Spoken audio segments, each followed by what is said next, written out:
করত, তার সাহাবায়ে কেরাম করত, স্পষ্ট কথা। আরে এরা তো সীমানা অতিক্রম করেছে। কেক বানিয়ে সেই কেক কেচি দিয়ে কাটে, বলছে হ্যাপি বার্থডে ইয়া রাসূলুল্লাহ, আস্তাগফিরুল্লাহ ওয়াল ইয়াজ বিল্লাহ। এর চাইতে বড় অপমান যদি আজকে ওমর রাদিয়াল্লাহু তাআলা জীবিত থাকতো, রাসূলের এই অপমানকারীদের ফাঁসির কাষ্ঠে ঝুলিয়ে ছাড়তো।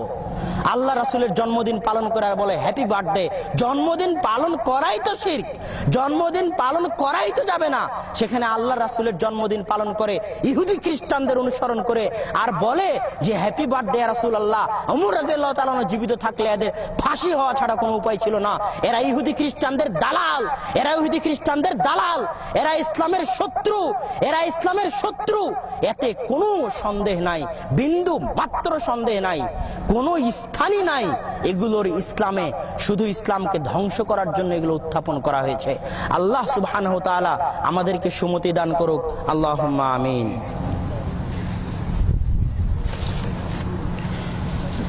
কাজা নামাজ কাকে বলে? আচ্ছা, এই প্রশ্নের উত্তর পরে দিচ্ছি। সুন্নাত বিদআত সংশ্লিষ্ট কোনো প্রশ্ন থাকলে আচ্ছা আচ্ছা দিচ্ছি, ওটা দিচ্ছি। বালাগাল উলা বিকামালিহি, এই কবিতার অর্থ কি এবং এই পাঠের সাথে অংশগ্রহণ করা যাবে কি? আরবি শব্দ বালাগাল উলা বিকামালিহি কাশাফাদ দুজা বিজামালিহি সাল্লু আলাইহি ওয়া সাল্লিমু। তো বালাগাল উলা বিকামালিহি মানে উঁচু হয়েছে যার সম্মান, কাশাফাদ দুজা বিজামালিহি এবং যার সৌন্দর্য প্রকাশ পেয়েছে। রাসূলের প্রশংসায় আরবি কবিতা, কথা বুঝেননি? এবং তারপরে এই কবিতার সুরে সুরে দরুদ পাঠ করা হয়, আল্লাহুম্মা সাল্লি আলা সাইয়্যিদিনা, এইভাবে দরুদ পাঠ করা হয়। তো রাসূল সাল্লাল্লাহু আলাইহি ওয়াসাল্লাম যখন আল্লাহ সুবহানাহু ওয়া তাআলা কোরআনের আয়াত অবতীর্ণ করলেন যে ইয়া আইয়ুহাল্লাযীনা আমানু সাল্লু আলাইহি ওয়া সাল্লিমু তাসলিমা, ওহে ঈমানদারগণ তোমরা সালাত রাসূলের উপর দরুদ পাঠ করো, সালাম পেশ করো। তখন সাহাবায়ে কেরাম গিয়ে বললেন, হে আল্লাহর রাসূল, আমরা তো সালাম পাঠ করা জানি, দরুদ কিভাবে পাঠ করব? তখন রাসূল সাল্লাল্লাহু আলাইহি ওয়াসাল্লাম শিখিয়ে দিলেন, আল্লাহুম্মা সাল্লি আলা মুহাম্মাদিন ওয়া আলা আলি মুহাম্মাদ কামা সাল্লাইতা আলা ইব্রাহিম ওয়া আলা আলি ইব্রাহিম ইন্নাকা হামিদুম মাজিদ, আল্লাহুম্মা বারিক আলা মুহাম্মাদিন ওয়া আলা আলি মুহাম্মাদ কামা বারাকতা আলা ইব্রাহিম ওয়া আলা আলি ইব্রাহিম ইন্নাকা হামিদুম মাজিদ। যদি সত্যি আপনি রাসূলকে ভালোবাসেন, সত্যি ভালোবাসেন, তাহলে এই দরুদই পড়বেন। কথা বুঝেন? অন্য দরুদের দিকে যাবেনই না। সাহাবীদের ভালোবাসা শোনালাম আল্লাহ রাসূলের উপর। আল্লাহ রাসূল যেখানে বসতেন সাহাবীরা ওখানে গিয়ে বসতেন। পায়ের জুতা খুলে দিয়েছেন, সব সাহাবী খুলে দিয়েছে। আল্লাহ রাসূল লাউ নিয়ে খাচ্ছে, তো সাহাবীরা সেই লাউ পছন্দ করছে শুধু রাসূলের জন্য। তো আল্লাহর রাসূল বলেছেন তোমরা আমার উপরেই দরুদ পড়ো। সেখানে শেখ সাদী কে? এই কবিতার আবিষ্কারক শেখ সাদী কে যে তার দরুদ আমি পড়বো? আপনি শেখ সাদীকে ভালোবাসেন না আল্লাহ রাসূলকে ভালোবাসেন? নিজেই নিজেকে জিজ্ঞেস করে দেখুন। রাসূলের হাদিস আপনার সামনে উপস্থিত। ইমাম শাফিঈ রাহিমাহুল্লাহ বলছেন, ওয়া আইয়ু আরদিন তাকিল্লুনি ওয়া আইয়ু সামাইন তাদিল্লুনি, কোন জমিন আমাকে থাকতে দিবে, কোন আসমান আমাকে আশ্রয় দিবে, ইযা রাওয়া হাদিসান, যখন আমি কোন হাদিস বর্ণনা করব বা আমার নিকটে কোন হাদিস পৌঁছবে, ও উখালিফুহু, আর সেই হাদিসের আমি বিরোধিতা করব। কোন আসমান আমাকে ছায়া দিবে, কোন জমিন আমাকে থাকতে দিবে? আল্লাহ রাসূলের হাদিস আমার সামনে, তারপর আমি সেটার বিরোধিতা করছি। আল্লাহ রাসূলের হাদিস সহিহ বুখারীতে আপনার সামনে স্পষ্ট, তিনিই দরুদ পড়তেন, তারপরও আপনি শেখ সাদীর দরুদ খুঁজতে যাচ্ছেন। আপনি মুসলমান কিনা এটা আগে নিজেকে জিজ্ঞেস করে দেখুন। আপনার ঈমান আছে কিনা ভিতরে, এটা আগে নিজেকে প্রশ্ন করে দেখুন। রাসূল সাল্লাল্লাহু আলাইহি ওয়াসাল্লাম যেই দরুদ শিখিয়ে গেছেন, যদি আল্লাহ রাসূলকে ভালোবাসেন ওই দরুদই পড়বেন, আর যদি শেখ সাদীকে ভালোবাসেন তাহলে বালাগাল উলা বিকামালিহি পড়বেন।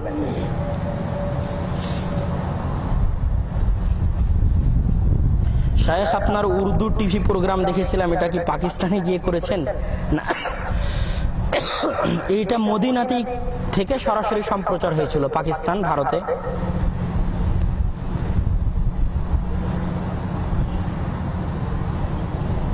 কোন সন্তান যদি আব্বা আম্মার জন্য দোয়া করে আল্লাহ তাআলা কবুল করেন, যদি সেই সন্তান সুদ খায়, ঘুষ খায়, তাহলে কি সেই দোয়া কবুল হবে? যেই শরীর হারাম দিয়ে গঠিত, বুদিয়া বিল হারাম, তার কোনো দোয়া আল্লাহ সুবহানাহু ওয়া তাআলার দরবারে কবুল হয় না। আল্লাহ বলেন ইন্না তুআমাহু হারামুন, তার খাদ্য হারাম, ইন্না শারাবাহু হারামুন, তার পান হারাম। তো যদি আপনি হারাম খেতে থাকেন তাহলে আপনার দোয়া কবুল হবে না।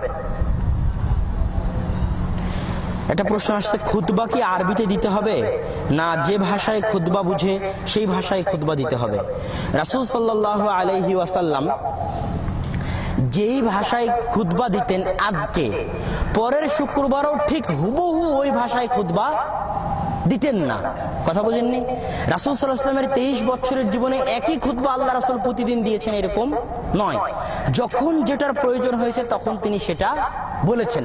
খোলাফায়ে রাশিদিন আল্লাহ রাসূল খুতবা যেটাই বলতেন আল্লাহ রাসূল হুবহু ওটাই খুতবায় বলতেন, এটা নয়। কেননা খুতবা কোনো দোয়া নয়। কথা বুঝেননি? যে আল্লাহ রাসূল যেটা বলেছেন হুবহু সেটাই বলতে হবে। খুতবা হচ্ছে নসিহত, খুতবা হচ্ছে উপদেশ। যদি খুতবা কোনো দোয়া হতো তার আল্লাহ রাসূল নিজেই 23 বছরের জীবনে একই খুতবা দিতেন, খোলাফায়ে রাশিদিনও ওই খুতবা দিতেন, তাহলে আমাদের জন্য হতো যে হ্যাঁ আমরা ওই খুতবাই দিব। খুতবা হচ্ছে নসিহত। আল্লাহর রাসূলের যেমন শব্দের পরিবর্তন সৃষ্টি হয়েছে প্রয়োজন অনুযায়ী, খোলাফায়ে রাশিদিন যেমন প্রয়োজন অনুযায়ী খুতবা দিয়েছেন, আমরাও প্রয়োজন অনুযায়ী মানুষ যে ভাষায় বুঝবে সেই ভাষায় খুতবা দিব। আর কোনো প্রশ্ন? একটা প্রশ্ন করছে যে একটা সাহাবীর কথা বলছিল যে কয়েকজন লোক নিয়ে ইসলামের জীবনী নিয়ে আলোচনা করছিল, জন্ম বৃত্তান্ত। রাসূলুল্লাহ এসে জিজ্ঞেস করেন তোমরা কি করছো? আর আমরা আপনার জীবনী নিয়ে আলোচনা করছি বা জন্ম। তো বললেন যে তোমরাকে আমি খুব ভালোবাসি, তোমাদের সাথে আমার সাথে তোমাদের জানাতে যাবে, এরকম একটা হাদিস কি? শেখ আব্দুল বাকি একটা কথা শোনালেন যে এরকম হাদিস শোনা যাচ্ছে যে সাহাবায়ে কেরাম বসেছিলেন, তো রাসূলের জীবনী নিয়ে আলোচনা করছেন। তো আল্লাহ রাসূল গিয়ে বলছেন যে তোমরা কি করছো? তো আপনার জীবনী নিয়ে আলোচনা করছি। তখন রাসূল সাল্লাল্লাহু আলাইহি ওয়াসাল্লাম বললেন তোমরা আমাকে ভালোবাসো, তোমরা আমার সাথে জান্নাতে যাবে। এরকম কোনো হাদিস আমাদের চোখে এখন পর্যন্ত পড়েনি।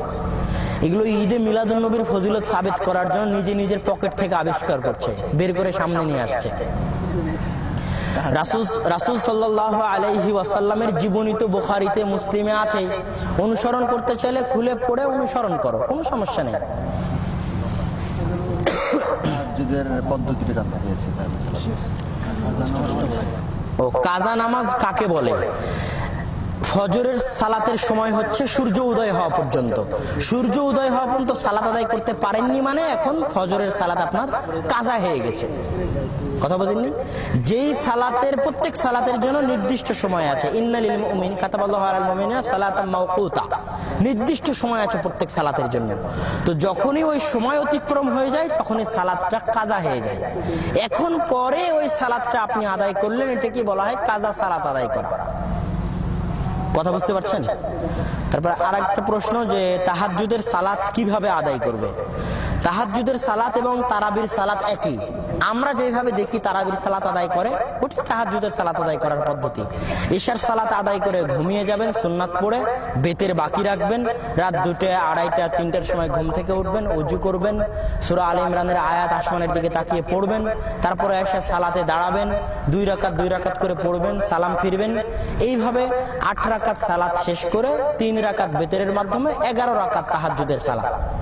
এবং প্রত্যেক 4 রাকাত পর বিরতি নেবেন, তাসবিহ তাহলিল করবেন, আল্লাহর নিকটে দোয়া করবেন, কান্দাকাটি করবেন, এটাই তাহাজ্জুদের সালাত।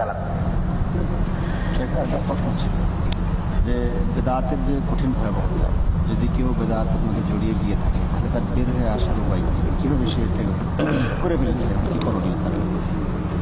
কেউ বেদাত করে থাকলে অতি দ্রুত তার জন্য জরুরি যে বেদাত থেকে তওবা করবে। কেননা যতক্ষণ তার সাথে বেদাত আছে ততক্ষণ তার কোনো আমল কবুল হবে না। এই জন্য যখনই সে জানতে পারলো ঈদে মিলাদুন্নবী বেদাত, তো গত বছর যদি ঈদে মিলাদুন্নবী পালন করে থাকে তো এই বছরে রাত্রিরে উঠে আল্লাহর কাছে তওবা করে সংকল্প করবে যে আর জীবনে কোনোদিন ঈদে মিলাদুন্নবী পালন করবে না। ঈদে মিলাদুন্নবীর যেখানে গল্প হবে, অনুষ্ঠান হবে, ওখানে যাবে না। ঈদে মিলাদুন্নবীর কোনো খাবার, কোনো সিন্নি কিছুই গ্রহণ করবে না। এইভাবে সংকল্প নিয়ে তওবা করবে, ইনশাআল্লাহ আল্লাহ সুবহানাহু ওয়া তাআলা তাকে ক্ষমা করে দিবেন। একটা প্রশ্ন কানে বলে গেল যে মহিলাদের অসুস্থতার সময়, মাসিকের সময় সালাত এবং সিয়ামের হুকুম কি? সালাত এবং সিয়ামের হুকুম। মহিলাদের মাসিকের সময় সালাত এবং সিয়ামের হুকুম কি? সালাতের হুকুম হচ্ছে যে তাদের মাসিক অবস্থায় যে সালাতগুলো কাজা হবে সেগুলো পড়ার কোনো প্রয়োজন নাই। আর মাসিক অবস্থায় যে সিয়ামগুলো কাজা হবে সেই সিয়ামগুলো পরবর্তীতে আদায় করে নেবে। হাযা রাহমাতুম মিন রাহমাতিল্লাহ, নি'মাতুম মিন নি'ামিল্লাহ। মহিলাদের প্রতি আল্লাহর দয়ার একটি দয়া। ছেলেদের অপবিত্র অবস্থায় কোনো সালাত কাজা হলে সেই সালাত ছেলেদের আদায় করতে হবে বাধ্যতামূলক, কিন্তু মেয়েদের অপবিত্র অবস্থায় কোনো সালাত কাজা হলে মাসিক অবস্থায় সেই সালাত পুনরায় আদায় করতে হবে না। এটা আল্লাহর রহমত, দয়া মেয়েদের উপর। কিন্তু সিয়াম যেহেতু বছরে এক মাসে, এই জন্য সিয়াম যদি 5টা 10টা কাজা হয় তো সারা বছরে আদায় করা কঠিন কিছু নয়। এই জন্য অপবিত্র অবস্থায় মেয়েদের সিয়াম কাজা হলে পরবর্তীতে তারা সিয়াম আদায় করে নেবে। জি, আপনার প্রশ্ন আছে এদিকে? কোন প্রশ্ন থাকলে আপনাদের মধ্যে? সালাত সিয়াম বিভিন্ন বিষয়ে আর কি, বা যে এখন আমাদের জি সুন্নাত বিদআত উমরা করলে জি সুন্নাত ছোটও করতে পারেন, কামাতেও পারেন। না, না কামালে কাটতে হবে।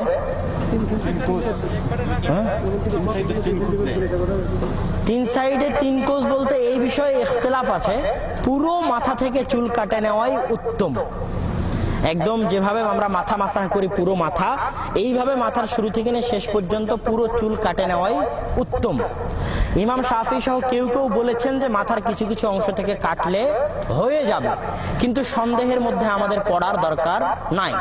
হয় চেষে ফেলতে হবে, না হয় পুরো মাথার চুল, যেভাবে আমরা চুল ছাটা বলি, নাপিতের কাছে চুল ছাটে নেই, চুল বড় হয়ে গেলে স্বাভাবিক অবস্থায় ওইভাবে পুরো মাথার চুল ছেটে নেবে।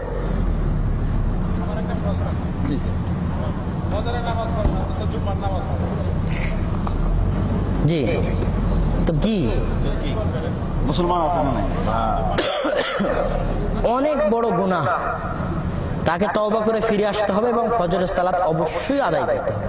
কেন ফজরের সালাত আদায় না করলে এবং সকালে ঘুমিয়ে থাকলে রুজি রুটিতে বরকত হয় না, এটা তার জন্যই ক্ষতিকর। তাকে চেষ্টা করতে হবে, আপনাকে নসিহত করতে হবে যেন সে। আর একটা কথা হচ্ছে যে এইরকম প্রশ্ন সালাফে সালেহিনদের নিকটে করলে তারা কি উত্তর দিতেন? সালাফে সালেহিনদের নিকটে কেউ যদি প্রশ্ন করে যে আমার একটা ভাই সালাত আদায় করে না, তাহলে তার কি হুকুম? তো তার এটাই হুকুম, তুমি তাকে ধরে সালাতে নিয়ে যাও, মসজিদে নিয়ে যাও। তো এটাই হুকুম, আপনি তাকে নিয়ে মসজিদে যাবেন। কথা বোঝেননি? আর কোনো হুকুম নাই। আর কোনো প্রশ্ন?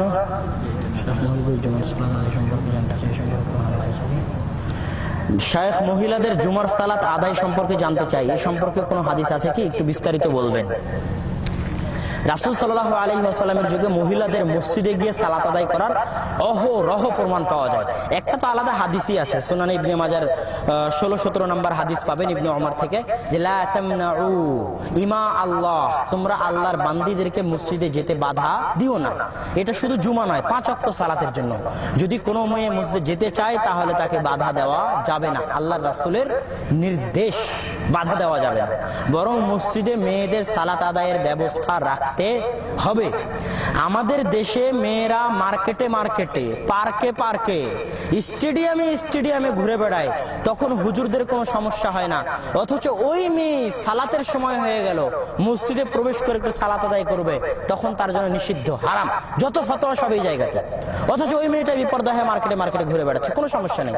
অথচ শহরে বাজারে সব মসজিদে মেয়েদের জন্য আলাদা জায়গা থাকলে মেয়েরাও হয়তো মসজিদে আসলো, সালাত আদায় করে সালাতের শেষে 2টা ইমাম সাহেবের কথা শুনলো, পর্দা করা শুরু করলো। হেদায়েত হওয়ার রাস্তা, ওখানে 2টা বই আছে ধর্মীয়, 2টা বই পড়ে নিয়ে পড়া শুরু করলো, তখন তার মধ্যে হেদায়েতের একটা সৃষ্টি হলো। তো মেয়েদের তো দিনের দিকে আসার সব ব্যবস্থা বন্ধ করা আছে, তুমি তো বিপর্দা হয়ে ঘুরে বেড়াবে রাস্তাতে। তো রাসূলের পক্ষ থেকে নিষেধ করা আছে যে মেয়েদেরকে মসজিদে যেতে বাধা দেওয়া যাবে না। আর ঈদের সালাতের জন্য মসজিদে মাঠে যেতে আদেশ দেওয়া আছে, কাপড় না থাকলে কাপড় ধার করে ঈদের মাঠে যেতে হবে। এখানকার আরেকটা প্রশ্ন আছে, যে একজনে ওই যে দাড়ি সেভ করার চাকরি করে বা কাজ করে, তো ওকে বলা হলো যে আপনি দাড়ি সেভ করেন কেন, চাকরি বাদ দেন। তো বলছে যে আমি করি, আমাকে করতে বলে তাই করি, এটা আমার কি দোষ? এই বিষয়টা সম্পর্কে করতে বলে তাই আমি করি, আমার কি দোষ? এটা তো প্রশ্নটা হচ্ছে যে কোনো ভাই এমন একটা চাকরি করে যেখানে দাড়ি কাটতে বাধ্য করা হয়, কথা বুঝেন? তো দাড়ি ছাড়লে হয়তো বা সেই চাকরি থাকবে না, এইরকম কিছু। তো তিনি বলেন আমাকে করতে বলা হয়, এই জন্য আমি করি। ইসলামের হুকুম আহকাম সবচাইতে উঁচু পর্যায়ের ঈমান তো সেটাই যে জীবন চলে যাবে কিন্তু কোনো পরিবর্তন হতে দিবে না। এটা হলো উঁচু পর্যায়ের ঈমান। যদি আমাকে হত্যাও করা হয় তবুও আমি দাড়ি রাখবো, এটা হলো ঈমানের দাবি। আল্লাহ রাসূল রেখেছিলেন। চাকরি তো ছোটখাটো কিছু, কিন্তু উম্মতে মুসলিমার বা যারা ওলামায়ে কেরাম আছেন তাদের ফতোয়া যে কাউকে যদি বাধ্য করা হয় যে তুমি দাড়ি না কাটো তাহলে তোমাকে হত্যা করা হবে, তাহলে সেই মুহূর্তে যদি সে দাড়ি কাটে বাধ্য হয়ে, তাহলে কোনো সমস্যা নাই। শুধু জীবনের আশঙ্কা, যেখানে কিসের আশঙ্কা? জীবন মরণের আশঙ্কা। তারপরেও এই জায়গাতে পার্থক্য আছে। ইসলামের হুকুম হাকামগুলো হিকমাতের সাথে পালন করতে হয়। যেমন মনে করেন যে রোহিঙ্গার মুসলমানদেরকে বলা হলো যে 100টা মুসলমান আছে রোহিঙ্গায়, মনে করেন শুধু 100 জন মুসলমান আছে, তাদেরকে বলা হলো তোমরা যদি দাড়ি না কাটো তাহলে তোমাদেরকে হত্যা করে দেওয়া হবে, তাহলে তো ইসলামই শেষ হয়ে গেল, কথা বুঝেননি? তো সেই মুহূর্তে তারা দাড়ি কেটে নেবে। এখন তাদের কোনো ইমাম, কোনো নেতা যে ইসলামের দাওয়াত দেয়, ইসলামের দায়ী আলেম মানুষ, তাকে বলা হলো যে যদি তুমি দাড়ি না কাটো তাহলে তোমাকে হত্যা করা হবে। এখন ওই ইমাম যদি দাড়ি কাটে তাহলে সারা উম্মতের উপর প্রভাব পড়বে, যে কেমন নেতা, কেমন আলেম, সকলের ইমান দুর্বল হয়ে যাবে। এই জন্য যে ওলামায়ে কেরাম যারা বড় পর্যায়ে থাকে, ইসলামের দাওয়াত দেয়, যে কোনো পরিস্থিতিতে তাদেরকে মাথা নত করতে হবে না। যেমন ভাবে ইমাম আহমদ বিন হাম্বল মাথা নত করেননি, জীবন চলে গেল, এইভাবে ইসলামের উত্থান ঘটে। তো যেখানে জীবনের আশঙ্কা সেখানে এই জাতীয় ফতোয়া, কিন্তু এখানে তো আপনার কোনো জীবনের আশঙ্কা নাই, এখানে তো চাকরি বাকরি। সুতরাং এখানে যদি আপনি দাড়ি কাটেন চাকরির জন্য, অর্থের জন্য, তাহলে আপনি গুনাহগার। দ্বিতীয়ত, আপনি এটা বিশ্বাস করেন না যে ইন্নাল্লাহা ইয়ারযুকু মান ইয়াশা বিগাইরি হিসাব, আল্লাহ যাকে চান তাকে বেহিসাব রুজি দিতে পারেন। এই বিষয়ে আপনার আল্লাহর উপর ঈমান এবং আকীদা নাই, তাই আপনি চাকরির জন্য দাড়ি কাটছেন। এটা আপনার ঈমানের ত্রুটি। আপনি এখনো আল্লাহকে চিনতেই পারেননি, আল্লাহকে জানতেই পারেননি, আল্লাহর উপর পূর্ণ বিশ্বাস স্থাপনই করতে পারেননি। আপনি তো পূর্ণাঙ্গ মুসলমানই নন। আপনাকে দৃঢ়ভাবে বিশ্বাস করতে হবে যে আল্লাহ পৃথিবীর শুরু থেকে নিয়ে আজ পর্যন্ত গত কোটি কোটি লাখ লাখ বছরে আজকেও পৃথিবীর লাখ লাখ পাখি সকালবেলা খালি পেটে বের হয়েছে, আর এখন সন্ধ্যাবেলা সৌদি আরবের লাখ লাখ পাখি পেট ভরে তাদের বাড়িতে ফিরে গেছে, কোনো কিছু নিজের জন্য জমা করে রাখেনি। তাদেরকে যদি আল্লাহ খেতে দেন, আমাকেও আল্লাহ খেতে দিবেন। যেভাবে মানুষের মৃত্যু মানুষকে খুঁজে, যদি তোমরা সীসাঢালা প্রাচীরের মধ্যেও থাকো তবুও মৃত্যু তোমাদের ধরবেই ধরবে, ঠিক রিজিক মানুষকে ওইভাবে অন্বেষণ করে, ওইভাবে খুঁজে। আপনার ভাগ্যে যে রিজিক লেখা আছে ওটা আপনি খেয়েই মরবেন, খেয়েই মরবেন। যদি এই জীবনে কম খান তাহলে মরার আগে বেশি বেশি খাবেন, যদি এই জীবনে বেশি বেশি খেয়ে নেন তাহলে মরার আগে কম খাবেন। রুজি আপনার খেয়েই মরবেন, যেইভাবে মৃত্যু আপনাকে খুঁজে রুজি আপনাকে সেইভাবে খুঁজে। সুতরাং আপনার ঈমান এখনো আল্লাহর উপর, ইসলামের উপর, তাকদীরের উপর শক্তিশালী হয়নি। আপনি আপনার ঈমান শক্তিশালী করুন, ইনশাআল্লাহ সকল সমস্যার সমাধান হয়ে যাবে। তওবার বিশেষ কোনো প্রক্রিয়া আছে কিনা, তওবা করতে হবে কিনা, এরকম কারো কাছে তওবা করতে হবে? তওবার বিশেষ কোনো প্রক্রিয়া আছে কিনা বা কারো কাছে গিয়ে তওবা করতে হবে কিনা, প্রথম কথা হচ্ছে যে কারো নিকট গিয়ে কেউ তওবা করতে পারে, কোনো সমস্যা নাই। ঠিক কোনো একজন আলেমের নিকটে গেল, কেননা সাধারণ মানুষ ইসলাম ধর্ম সম্পর্কে জানে না, তার ভিতরে একটা আবেগ কাজ করে, সে গুনাহের মধ্যে লিপ্ত। হঠাৎ ইউটিউবের একটা বক্তব্য শুনে মন পরিবর্তন হয়ে গেছে, কি করবে খুঁজে পাচ্ছে না, হয়তোবা তওবা কিভাবে করবে এটাই জানার জন্য কোনো আলেমের কাছে গেছে। কিন্তু আলেমের কাছে যাওয়াই তওবার পদ্ধতি নয়। তওবার সবচেয়ে সুন্দর পদ্ধতি হচ্ছে, সবচেয়ে সুন্দর পদ্ধতি যখনই আপনার তওবা করার ইচ্ছা হলো সাথে সাথে সুন্দরভাবে ওযু করেন, ওযু করে আল্লাহর দরবারে 2 রাকাত সালাত আদায়, শুধু তওবা করার জন্য 2 রাকাত সালাত আদায় করেন। সালাতে আপনার মধ্যে আল্লাহ ছাড়া আপনার সাথে এবং আল্লাহর সাথে আর কেউ থাকবে না, শুধু আপনি এবং আল্লাহ। 2 রাকাত সালাত মনোযোগ দিয়ে আদায় করেন। আদায় করার শেষে হাত উত্তোলন করে নিজের ভাষায়, আপনার সৃষ্টিকর্তা, আপনার প্রতিপালক, অন্য কেউ তো নয়, আপনাকে সৃষ্টি করেছে তিনি, সুতরাং আপনি এবং তিনি অনেক নিকটবর্তী, কোনো দূরত্ব নাই। আপনি যেইভাবে নিজের ভাষায় অনুনয় বিনয় করে পারেন, কান্দা কাটি করে পারেন, সেইভাবেই আপনি আল্লাহর কাছে ক্ষমা প্রার্থনা করুন, তওবা করুন। আল্লাহর নিকটে ক্ষমা চান, এমন ভাবে ক্ষমা চান যেন আপনি পায়ে পড়ে অনুনয় বিনয় করে আজকে ক্ষমা নিয়েই যাবেন, যে আল্লাহ তুমি আমাকে ক্ষমা করো, করতেই হবে। ক্ষমা মানে যে যত রকমের অনুনয় বিনয় আছে সব রকমের অনুনয় বিনয় করতে করতে অনুনয় বিনয়ের শেষ সীমা অতিক্রম করতে হবে। যখন আপনার মনে হবে যে না, আল্লাহ মনে হয় আমার অনুনয় বিনয়ের কারণে হয়তো এখন আল্লাহ আমাকে ক্ষমা করে দিবেন, এরকম একটা অনুনয় বিনয় করতে করতে আল্লাহর নিকটে ক্ষমা চাইতে হবে এবং ওই পাপ দ্বিতীয়বার না করার শপথ ব্যক্ত করতে হবে। এইভাবে তওবা করতে হবে। এটা হলো তওবার পদ্ধতি। তো একটা প্রশ্ন ছিল, আমি এখানে আসি তো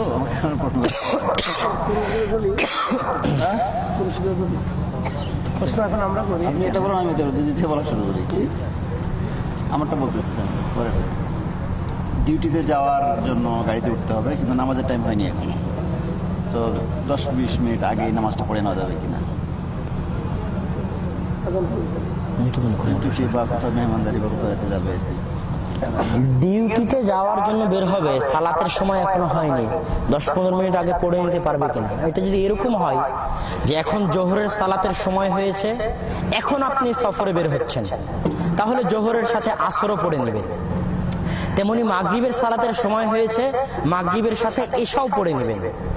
কিন্তু আসরের সাথে মাগরিব, আসরের সময় মাগরিব পড়ে নেবেন বা এশার সময়ে ফজর পড়ে নেবেন, এরকম নয়। কসর এবং জমা 2 ওয়াক্তে। জোহরের সালাতের সময় হয়েছে, সফরে বের হচ্ছেন, কাজে বের হচ্ছেন, ডিউটিতে বের হচ্ছেন, সময় পাবেন না, তাহলে জোহর আদায় করার পর আসর জমা করে নেবেন জোহরের সাথে। কথা বুঝতে পারেননি? আর মাগরিবের সালাতের সময় বের হচ্ছেন, এশার সালাত আদায় করার মতো আলাদা সময় পাবেন না, মাগরিবের সাথে এশা জমা করে নেবেন। জমা 2-4 সালাতের মধ্যে, আসর এবং জোহরের মধ্যে, মাগরিব এবং এশার মধ্যে। এশা এবং ফজরের মধ্যে কোনো জমা নাই এবং আসর এবং মাগরিবের মধ্যে কোনো জমা নাই। মাগরিবের সালাত মাগরিবের সালাতের সময় আদায় করতে হবে, ফজরের সালাত ফজরের সালাতের সময় আদায় করতে হবে এবং ফজরের সাথেও জোহরের কোনো জমা নাই। তো এখন আপনাদেরকে প্রশ্ন করবেন এবং আপনাদেরকে পুরস্কার দেওয়া হবে।